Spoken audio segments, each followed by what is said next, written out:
Well, good morning, everyone. My name is Robert Garcia. I am the ranking member for the Oversight Democrats. We're here today, of course, for 2 days of depositions of both Secretary Clinton and former President Bill Clinton. So I'm going to have some general comments. We will actually be back out here to answer any questions once we've actually started the depositions, but we wanted to make some brief comments right now, and then we'll go ahead and go in and start.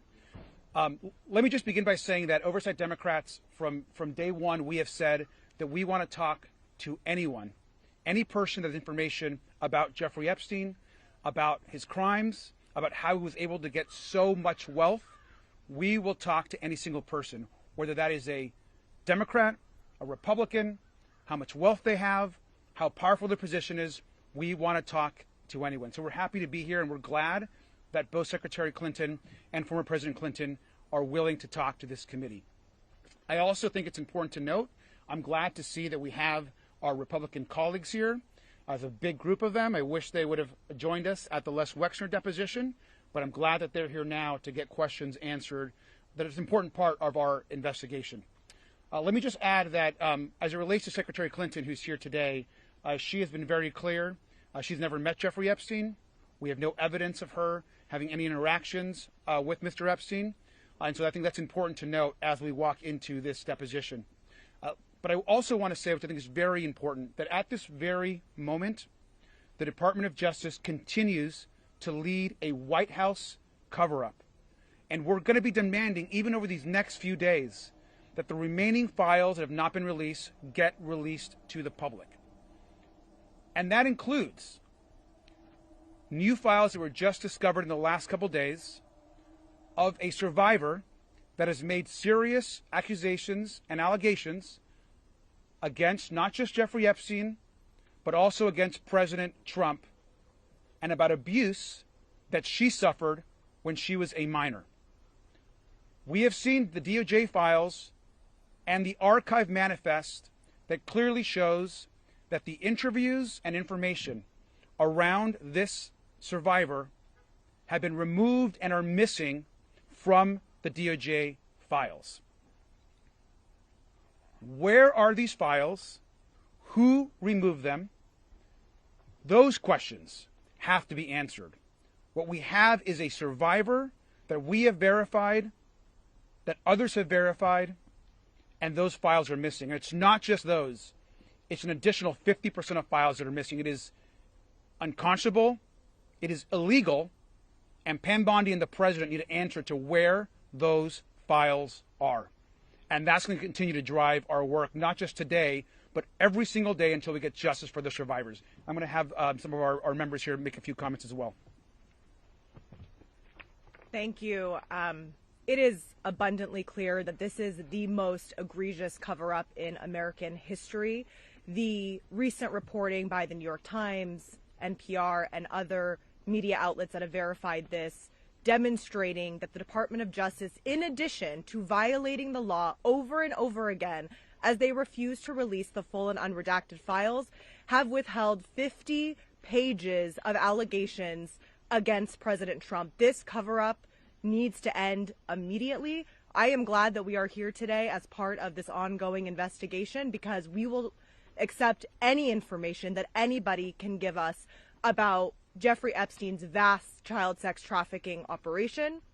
I just want to say that young people in this country are watching right now.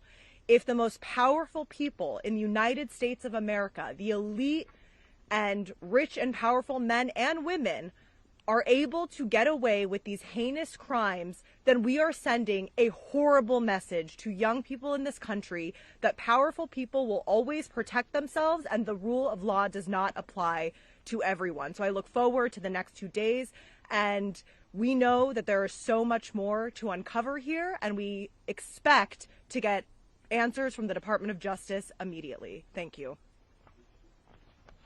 I'm Congressman Suhas Subramaniam.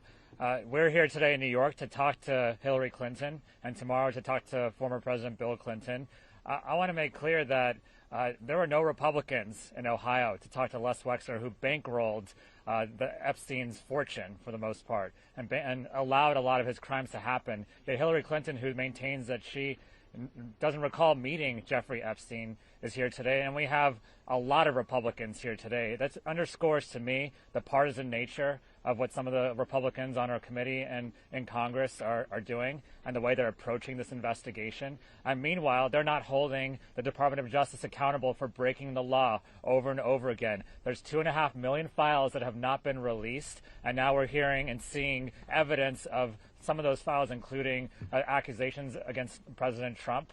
We know that there are other information in those files that clearly is not about protecting victims. It's about protecting people who committed crimes. And so we, as Democrats on the Oversight Committee, are going to continue to approach this investigation in a nonpartisan way, because all we want is the truth, and we want justice for the survivors, and we want to make sure this never happens again, no matter how rich and powerful the perpetrators are. Thank you.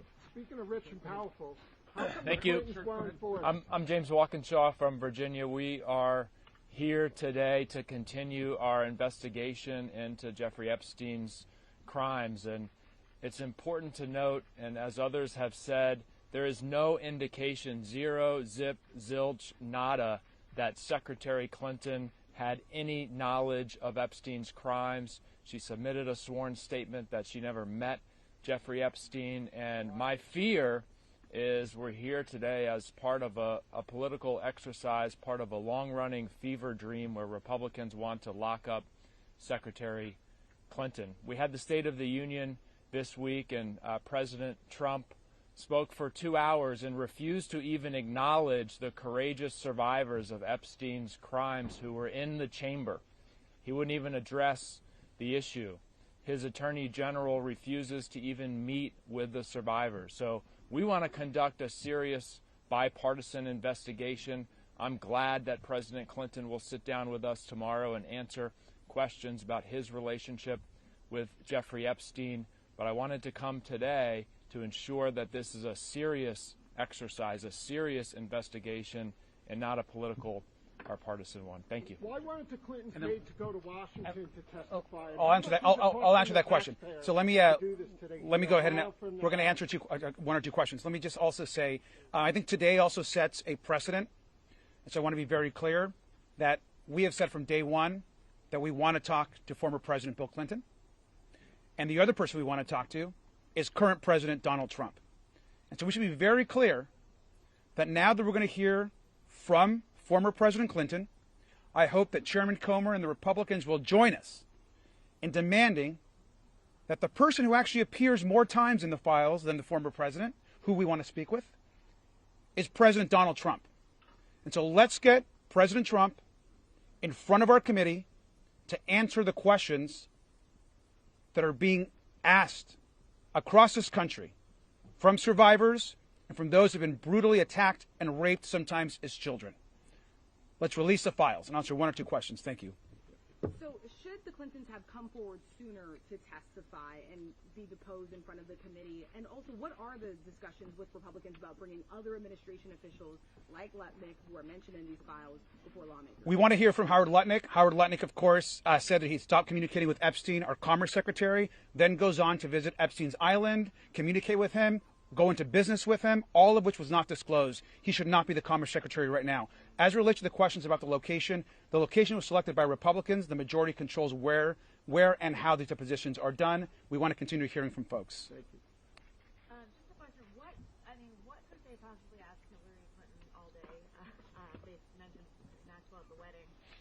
And what questions, you said you're happy to talk to anyone. What questions do you have for Hillary, given that she said she has no connection? We're gonna give the Secretary an opportunity to clarify any questions that Republicans might have, that we might have. Look, if she has any information that could be helpful to the investigation, we want to hear that. And so we're going to find out here, and we'll report back what's actually being asked. But broadly speaking, anyone that has any information, whether they're Republicans or Democrats, we want a nonpartisan investigation, and that's going to include ensuring that President Trump comes before our committee.